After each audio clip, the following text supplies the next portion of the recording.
1946, el Partido Conservador llegó al poder cuando Mariano Ospina ganó la elección. Al querer evitar la violencia, le repartió puestos a sus opositores, pero al no lograrlo, en todas las regiones las disputas aumentaron.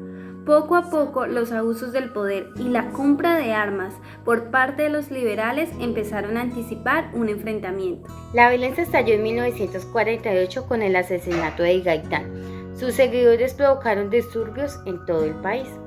En Bogotá, desde emisoras desaforaban: vamos a ir a la revolución. Pero no hubo revolución, solo violencia. Los pueblos se convirtieron en tumbas. Se formaron guerrilleras liberales y guerrilleras conservadores, que por igual desplazaban las familias de sus tierras. Los enfrentamientos habían acabado con más de 300.000 personas cuando el general Rojo dio su golpe al Estado. En 1953, Rojas decretó una amnistía general y la mayoría entregó las armas. A medida que se convirtió en un líder carismático, empezó a distanciarse de los partidos tradicionales, así que desde los periódicos la oposición liberal y conservadora se hizo férrea. La solución de Rojas fue cerrarlos.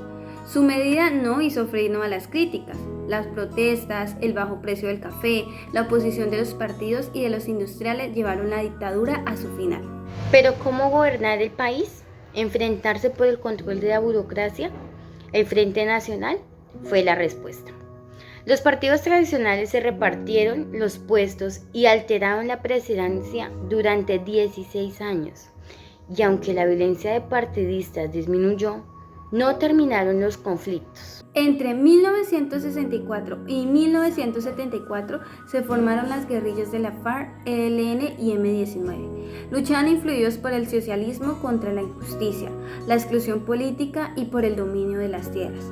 En un principio las guerrillas no tenían capacidad militar, pero todo cambió cuando la coca les permitió financiar terribles ejércitos que intimidaban ricos y pobres. El que pudiera pagar una vacuna era obligado a financiar la revolución. Cuando Betancur inició las negociaciones con las guerrillas en 1982, mientras hablaban de paz, la FARC amplió su frente de extorsiones con la coca. Mientras los paramilitares son apoyados por mafiosos y los militares asesinaban a políticos de izquierda, entonces el gobierno inició una guerra contra la pólvora del conflicto del narcotráfico. La situación empezó a cambiar cuando el Estado ganó terreno gracias al Plan Colombia y una intención decidida de recuperar el terreno perdido. Los paramilitares se desmovilizaban y tras los duros golpes que recibió la FARC empezaron los diálogos de paz. Solo el tiempo dirá si los colombianos lograremos algún día perdonarlos. Estas son algunas de las masacres que marcan la historia de violencia en nuestro país. 1988, masacre en Trujillo Valle. Una alianza de paramilitares, narcotraficantes y agentes de Estado desató una oleada de terror en Trujillo, Río Frío y Bolívar en el norte del valle, en la que 342 personas fueron víctimas de homicidio, tortura y desaparición forzada, y que tuvo su clímax entre marzo y abril de 1990. Decenas de cadáveres fueron arrojados al río Cauca.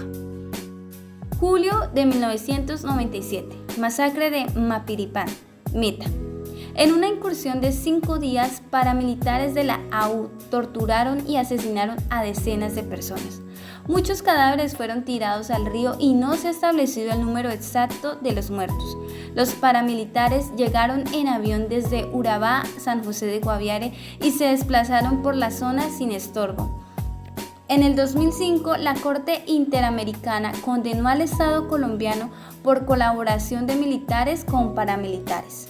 En general, Jaime Humberto Uzcategui fue condenado a 40 años por su papel en los hechos. Octubre de 1997, masacre de Miraflores. Paramilitares del Urabá antioqueño asesinaron a 12 campesinos y desplazaron a otros 300. Noviembre de 1997, masacre de Dabeiba, Antioquia. Los paramilitares asesinaron a 14 campesinos y quemaron más de 300 viviendas. 3 personas más desaparecieron. Abril de 1998, masacre de Urrao, Antioquia. Paramilitares asesinaron a 10 personas que viajaban en un bus escalera en el corregimiento La Encarnación, donde incendiaron la estación de policía y saquearon las tiendas y mataron otras 11 personas en la vereda El Maravillo. Mayo de 1998, masacre de Barrancabermeja, Santander. Fueron asesinados 7 personas y 25 más fueron secuestradas por hombres de Carlos Castaño.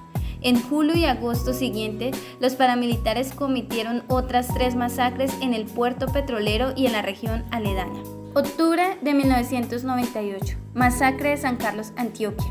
Los paramilitares asesinaron a 19 personas en el casco urbano y 2 veredas. De acuerdo a un estudio del Centro de Memoria Histórica, entre 1995 y 2005, San Carlos sufrió 33 masacres, 23 de ellas con más de 200 víctimas cometidas por paramilitares y 20.000 de sus 25.000 habitantes fueron desplazados. Noviembre del año 2000, masacre de Nueva Venecia, Magdalena. Fueron asesinados 38 personas en una incursión paramilitar, muchas de ellas frente a la iglesia de este pueblo construido sobre pilotes en la Ciénaga Grande.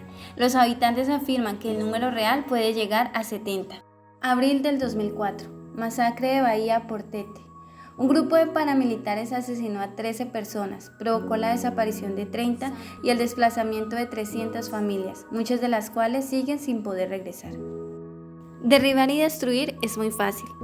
Los héroes son aquellos que construyen y que trabajan por la paz. Luchemos por la paz de Colombia.